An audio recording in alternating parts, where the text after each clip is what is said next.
All right. Hey, everybody. How's it going? Um, we are live here Mondays with Mark, and we are going to jump into Mark 2, and we're going to look at 18 through 22 real quickly, and a couple things to say about that. Let me just read it for you from the NRSV. This is another controversy story coming in chapter 2. There'll be a couple more, but here we go. Now, John's disciples and the Pharisees were fasting, and people came and said to him, "Why do John's disciples and the disciples of the Pharisees fast, but your disciples do not fast?" Jesus said to them, "The wedding guests cannot fast while the bridegroom is with them, can they? As long as they have the bridegroom with them, they cannot fast. The days will come when the bridegroom is taken away from them, and then they will fast on that day. No one sews a piece of unshrunk cloth on an old cloak, otherwise the patch pulls away from it. The new from the old, and a worse tear is made. And no one puts new wine into old wineskins. Otherwise, the wine will burst the skins, and the wine is lost, and so are the skins. But one puts new wine in fresh wineskins." All right. Yeah, so I have to admit, this is one of those, one of those texts where you have the question of fasting, which always blows a lot of people's minds. They can't imagine that in our kind of world today. The idea of fasting is a surprise to people, but and then what usually happens is that people see Jesus as suggesting that fasting is not necessary, or it's not a time to do that now. And then you get this kind of like law of the Pharisees and the Jews against the grace of Jesus, and you get this kind of supersessionist is the word that gets thrown around a lot, and that's not necessarily what I think we need to say, but it just becomes this thing where here's these bad rule setters, and here's this amazing guy who lets us eat and have a feast all the time. And I think there's something a little more going on, and I think that we always have to give some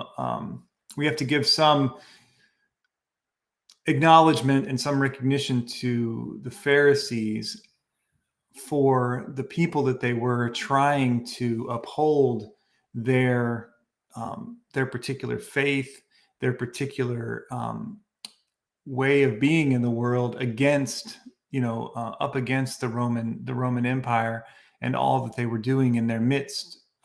And one of the things that we should think about it in this setting is that for Mark's community later, and for this community that's around in Jesus' time as well, what we're talking about is, a situation where the world is not as it should be. Things are quite wrong. There is, for a lot of the people that Jesus is dealing with and walking around with, we understand them to be, either striving hard to make it, just to make it as fishermen or whatever they may be, and the crowds who are in desperate situation in the time that they're in, and then Mark's community too, who's in the midst of this time of the impending Jewish revolt, where basically war is about to break out against a major imperial power.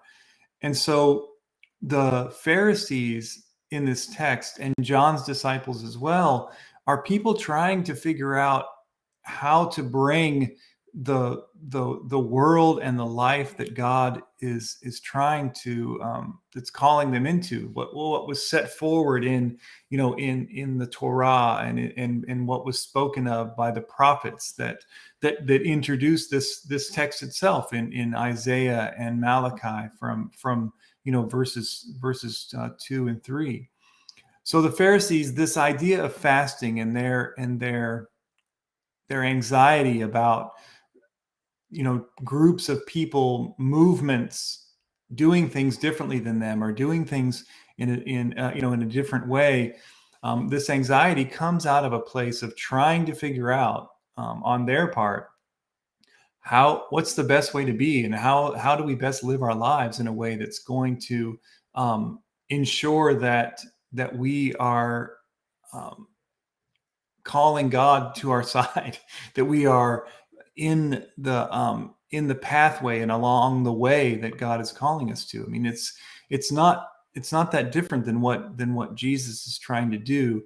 It's just this question of what are the methods, and what are the methods, and what are the limits that those methods put on other people. And we see that in this text and in the previous text, where Jesus' main issue is about the injury and the harm that some of the things that the Pharisees are calling people to do end up doing, not only to individuals, but to the community at large. And this question of fasting gets answered with some parables and things like that. But I just wanted us to set it in this context of thinking about, there are people that are passionate about trying to live into the world that God is calling them into, from different backgrounds and different ways of thinking than however we define our community. And it doesn't help necessarily to just think of Jesus as an outright rejection of a whole stream of things, but as more a question of the ends and means of a movement trying to go toward the liberation and healing of Jesus' people. And in light of that, it's a question. It comes to Jesus as a question of what the timing is, and what's going on with Jesus' presence. And I think what's key here is that Jesus is saying to them that we're in a special moment. We're in this particular moment right now, and we need to reassess the traditions. We need to reassess what's been given to us. We need to think through what's happening now, figure out what we hold on to and what we reach out for. And that's the moment that Jesus is trying to draw them into. Because I think ultimately there's some goals and ambitions that they both share together. And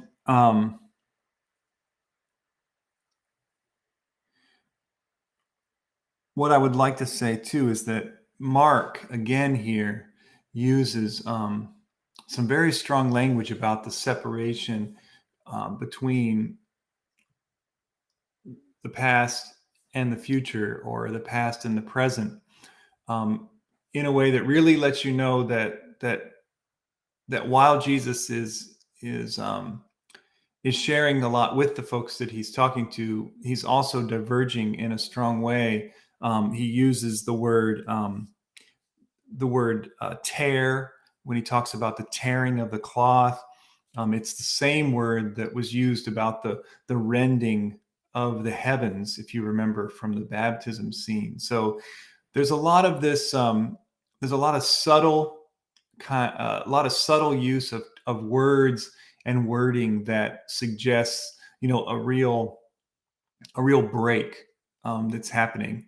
But also in that break, um, in Mark's text, there's always kind of a revelation that's happening.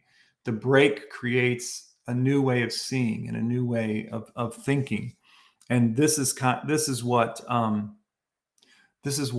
Jesus is trying to relate to his followers and to the Pharisees as well. That something is happening in your midst, and you need to open yourself up. You need to let some of the things that you're holding on to be torn apart, and be open to where you're being led.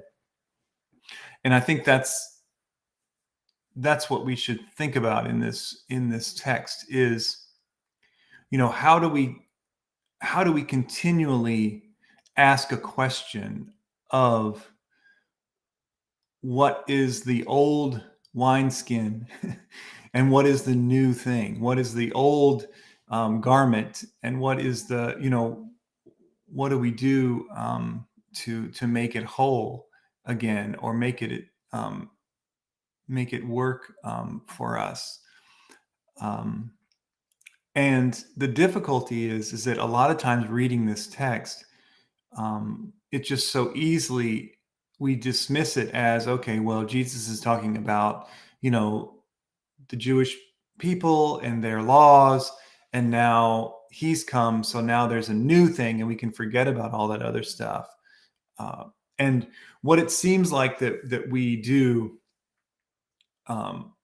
what it seems like that we do often is we ourselves always, we have a point in history that we look back on and say, okay, well, up until that point, that was the wrong thing. But now we are this new expression. And, now you should follow what we're what we're doing. And that's the right thing. I mean, I think you see this, like I said, in the way that people understand the move from Judaism to Christianity, the move from the Catholic Church to the Reformation movement, and then within the Reformation and all that follows, different churches breaking out and saying, okay, well, that was the old ways, and now we are the new ways, and so you have to stick with that. And unfortunately, what happens is that we always get comfortable in, setting up, our little wineskin, no matter how old it gets, and finding ourselves comfortable there. And of course, that means that it's hard to get something new in without it bursting or losing everything, as the text suggests. So, and this is and again, this is where I think we can sympathize with the Pharisees. It's not easy for us to think about the ways that our traditions and the things that we hold on to, and even the things that we think are actually, drawing the kingdom of heaven closer, or what, have whatever language you want to use. Even in those things, like, how do we decide what has become something that needs to be set aside for a moment? How do we decide what is the new thing that we need to bring into our communities, into our traditions? How do we decide how we draw that line, and how do we get to a place where we are always allowing that new thing to happen? I think that's the trick. I mean, obviously, in the Reformed tradition, we have this statement, reformed and always reforming, following the scriptures, we say. But, that's, that gets lived out in different ways throughout our churches and our traditions. So we have to figure that out. And I mean, quite honestly, there's the in-house stuff with our theology and our traditions and that sort of thing, how we worship and that sort of stuff. But then there's also the way that we move around the world, because we can't forget that that in Jesus' time there were not these sharp distinctions between, your religious life and your your political life or your economic life. And I think that one of the things that gets us in trouble as Christians a lot in our living out in the world is that we silo off our our faith and our understanding of our theology or whatever, and we'll work on trying to get that to a certain place, but we don't want to touch you know the systems and things that are wrong with the world, and we don't want to question the things that are harming and hurting people in the world, as we are, because we think, well, they're as good as they're going to get, or there's no other way to see it. And I think we have that is where Jesus' presence and Jesus' words speak to us, in a way that makes us uncomfortable. It makes it hard for us because, let's just we can start on so many different levels, but I think that, a big one that's come up, recently is how often do we question, the ways that our health system is so messed up. How do we question? Are we allowed as Christians to say, look, this way of dealing with healing people, is not working? This was the topic of conversation that Jesus is having with a lot of and we'll see it again and again. Is that that there is, Jesus is dealing with a healthcare crisis, in his time, and we have to be ready to say, how is this this system that we're in, how is it being called to something new, called to be broken, and then remade? That's clear and obvious to me that we have to be in a position to be ready to hear the new thing, to listen to the new thing. And again, it's hard because, where do you stop? Where do you set the bar? Where do you, where do you put your feet down on solid ground and say, okay, now we're set, for a little while?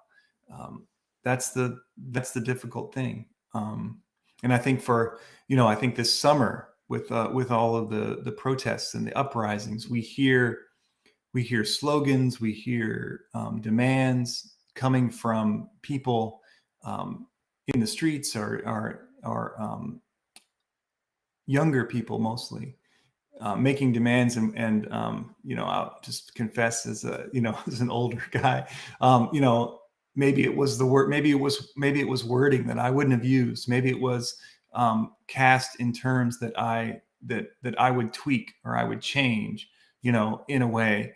But I think our first impulse has to be, where is the presence of the Spirit in this? Where is the new thing that Jesus is trying to do in the moment? And what are we being called to let go of? And what are we being called to hold on to in our churches, but in our communities overall? That's the thing that, because it's about the new wine, right? Being placed in the new thing being formed, and walking with that and working with that, until it becomes, a nice, a nice aged thing that we enjoy. I think, yeah. So that's just some of my thoughts about this text. I had moving from fasting to this new wine is difficult, but, I do want to say something about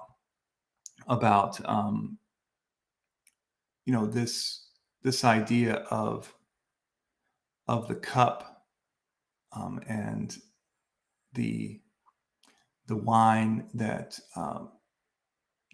Jesus will emphasize over and over again. And that is, Jesus will talk about his blood, his life being given, as this wine, that is shared, and the idea of the cup that we drink, together.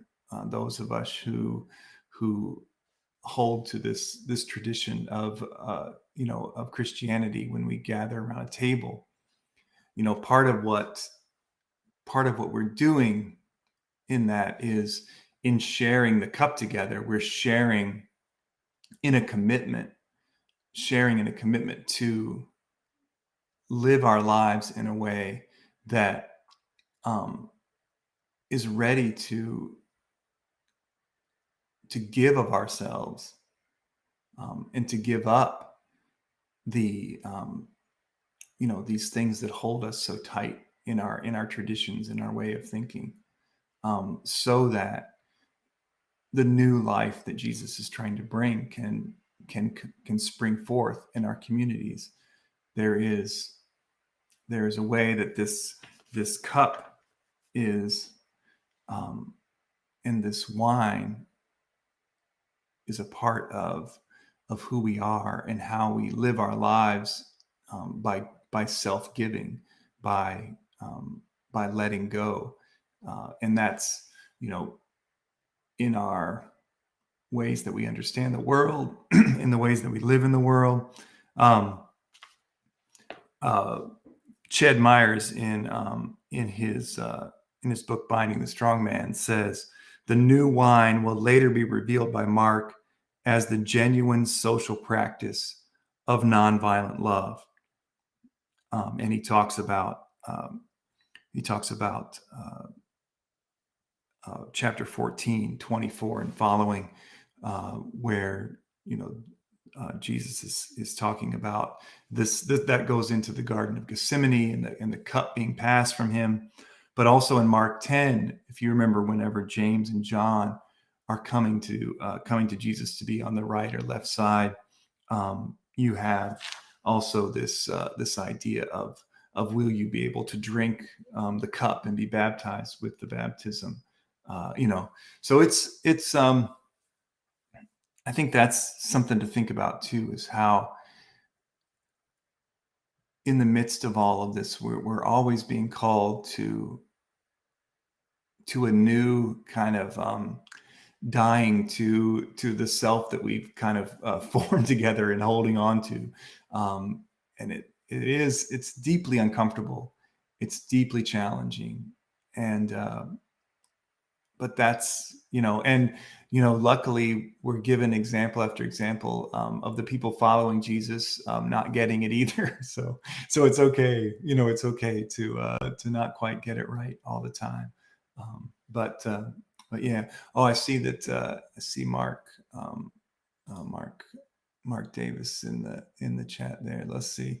Mark always draws a distinction between himself and the traditional and religious. Yeah, exactly.